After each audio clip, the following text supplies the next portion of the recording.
Hey, what's going on, everyone? Christian from Radius, and today we were talking about the Case-Shiller Index. So it just came out for April 2023. So we're going to go through what that index just told us, or what the reading told us. And for those of you that don't know, I'm going to go over what exactly the Case-Shiller Index is. All right, so let's start off with that. What is it? It's a set of indices. That's really hard to say. It's much easier to say set of indexes. I know that's not grammatically correct, but it's easier to say. Set of indexes that track changes in the residential real estate market. All right. Now, what's cool about this is that it tracks the price of individual properties over a certain amount of time, right? So it's not just taking the simple average of home prices, right? Because if you take the simple average of home prices, that's a huge data point. And this Case-Shiller is much more accurate, right? So essentially, it compares the sale prices of specific homes, again, individual homes, in the current time period versus previous time periods. And of course, the Case-Shiller Index takes into account location, property type, and size. All right, so what metropolitan areas are tracked within this index? Glad you asked. Atlanta, great city. I spent a lot of time there. Boston, obviously, as you can tell, big Boston fan. Go Bruins. Charlotte, another wonderful city. Chicago, home of the Bears and the Bulls. Cleveland rocks, obviously. Dallas, Texas, quick story. I was in Fort Worth one time, which is close to Dallas, I think. I saw a woman parallel park her horse in downtown Fort Worth, put the horse on like the stirrup thing, and then go inside and grab a beer at a bar. It was awesome. Big fan of Fort Worth, which I think is close to Dallas. Denver, I got nothing. Detroit, not going to touch that one, Detroit. Let's see. Las Vegas, congratulations to Bruce Cassidy and the Golden Knights for winning the Stanley Cup. Los Angeles, got nothing. Miami, Minneapolis, great city, kind of tough to spell. New York, my brother used to live there, shout out to him. Phoenix, another great city. Portland, never been. San Diego, I love the San Diego Zoo. San Francisco, we'll talk about that later. Seattle, we'll talk about that later. Tampa, still a little butthurt that Tom Brady decided to leave the Patriots and go down there. And then, of course, Washington, D.C., our nation's capital. All right, so those are the 20 metropolitan areas that are tracked by this index, right?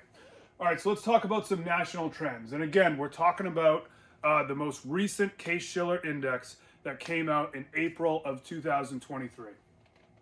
So these are national trends, right? So month over month, we are up 1.3% on a national scale. That's really, really good news.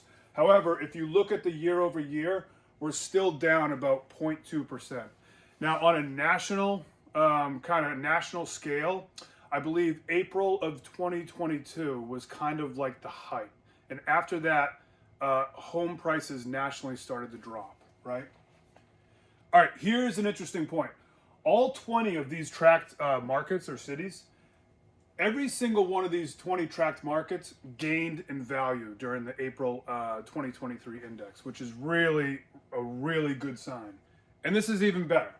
This is the third consecutive Case-Shiller reading where national home prices have appreciated. That's really, really good news.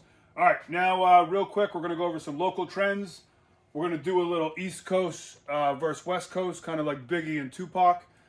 So Boston, I just grabbed 4 random markets. But Boston, month over month, is up 2.9%, which is really, really good. And then if you look at Boston year over year, still barely up, but by 0.9%. So that's good for homeowners in Boston. Same thing in Atlanta. Atlanta's been a really good market. You look at them month over month, they're up 1.3%, which is awesome. And then year over year, they're still up 3.5%. So that is really, really great. So both these markets, Boston and Atlanta, are beating the national trend. All right, let's go to the West Coast. So San Francisco, this is shocking. Month over month, they've actually appreciated 2.2%, which is really surprising. However, they do have a long way to go because if you look year over year, they're still down 11.1%. And then just to take another West Coast city, you look at Seattle, pretty much the same trend, up month over month, 2.3%, which again, that's really good. But again, you look year over year, they're still down 12.4%, so they do have a ways to go. So what I really like about the Case-Shiller Index is it does give you an overall picture of the housing market that's not just based on the simple average of home prices, because that's way too big of a data point. So I love how it compares that, and then I love how it goes into each one of these individual markets. All right, that's it. That's the Case-Shiller Index for April 2023. I hope you enjoyed this video. If you have any more ideas, I love making mortgage-related and real estate videos like this, so please hit me up. I need some more topics. I need your help, and have a good day.